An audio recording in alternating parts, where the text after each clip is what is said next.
ఇప్పుడు ఉమ్మడి కుటుంబం సినిమాలో పోవచ్చున్నావా అనే పాట ఉంది. అవునండి. ఎన్టీఆర్ మీ మదరే కదా పాడింది? పాడారండి.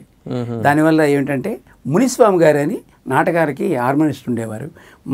మీరు ఇందాక అడిగినట్టుగా చింతామణి నాటక ప్రదర్శనకి కూడా మద్రాసులోంచి ప్రదర్శన ఇస్తే మునిస్వామి గారే వచ్చేవారు.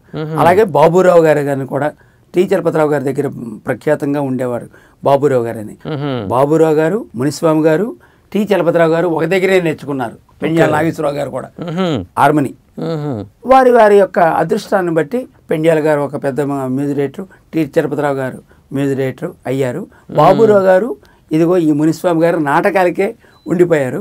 అది గ్రహించిన రామారావు గారు తన టీవీ రాజు గారికి అసిస్టెంట్గా పెట్టుకుని, మరి పౌరాణిక నాటకాలు ఉన్నాయి కదా, ఆ నాటకాల్లో ట్యూన్ రావాలంటే టీవీ రాజు గారి కన్నా ఇప్పుడు ఇక్కడికి కింద ఉన్నటువంటి వాళ్ళు పెట్టుకున్నారు. హార్మోని కూడా ఆయనే వాయించారు. ఉమ్మడి కుటుంబం హార్మోని వాయించింది కూడా సినిమాలో కూడా ఆయనే. చెప్పిన వినవు చెముడా గిముడా పట్టిన పంతమంది వినవుగా అంటే సేమ్ అదే దాన్ని వాయిస్తారు. వాణిశ్రీకి ఇచ్చారు, వాయిస్ ఇచ్చారండి. అది ఆ పాట అది పెద్ద హిట్. దాని తర్వాత అందులోనే ఇంకొక నాటకం ఉందండి. అందులోనే ఉంగారమా ముద్దుటు ఉంగారమా అని సీతా కళ్యాణం జరిగినప్పుడు దహనం చేసేస్తాడు రాజబాబు వచ్చి తోకతో. నిజంగానే దాన్ని దహనం చేస్తాడు. ఈ రెండు నాటకాలు అందులో, ఒకటి సత్యవంతుడు, ఇది సతీ సావిత్రి, రెండవది ఆంజనేయుడు, ఇది సీత వనవాసం. ఆ రెండు నాటకాలు సూపర్ డూపర్ హిట్ అయ్యి ఆ సినిమా కూడా హిట్ అయినందుకు ఆయన సెంటిమెంట్గా ఫీల్ అవుతూ రాములో ఇప్పించారండి అమ్మగారికి పాడడానికి. రాములో నాటకం, సేమ్ నాటకం.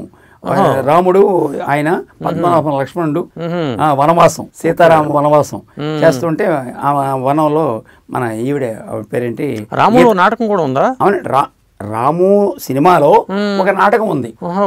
ఆ నాటకంలో మన ఆవిడ పేరేంటి జమున గారు ఆర్టిస్టు. అవును, నాటకంలో వేసిన వాళ్ళు రామారావు గారు, రాముడు, పద్మనాభం లక్ష్మణుడు, గీతాంజలి, సీత వేసిన దాంట్లో ధార్మి అని చెప్పి నాటకాన్ని నడపడానికి సూత్రధారులాగా ఉంటారు కదా, ఆ ధార్మి వేసింది సూర్యకాంతం. ఆ ధార్మిక అమ్మగారు పాడారు.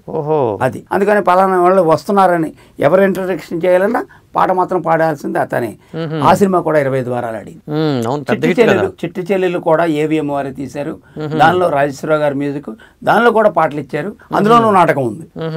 ఈ నాటకాలు ఉండడం అనేది ఒక సెంటిమెంట్ గా రామారావు గారు ఫీల్ అయ్యి అక్కడి నుంచి అనేక సినిమాలు ఇస్తే పద్మనాభం గారు మరి ఆయన రామారావు గారి సినిమాలో నాటకాలు ఉండేవి. ఆ 3 సినిమాలు సూపర్ డూపర్. మనుషులంతా ఒకటేలా కూడా ఒక నాటకం పెట్టారు అందులో. అవును, కరెక్ట్. మనుషులంతా ఒకటే దాంట్లో ఒక నాటకం పెట్టారు. అలాగే ఇక్కడ శ్రీరామ కథ మన పద్మనాభం గారు నిర్మాతగా ఉండి రేఖాండ్ మురళి ఆర్ట్స్ తీశారు.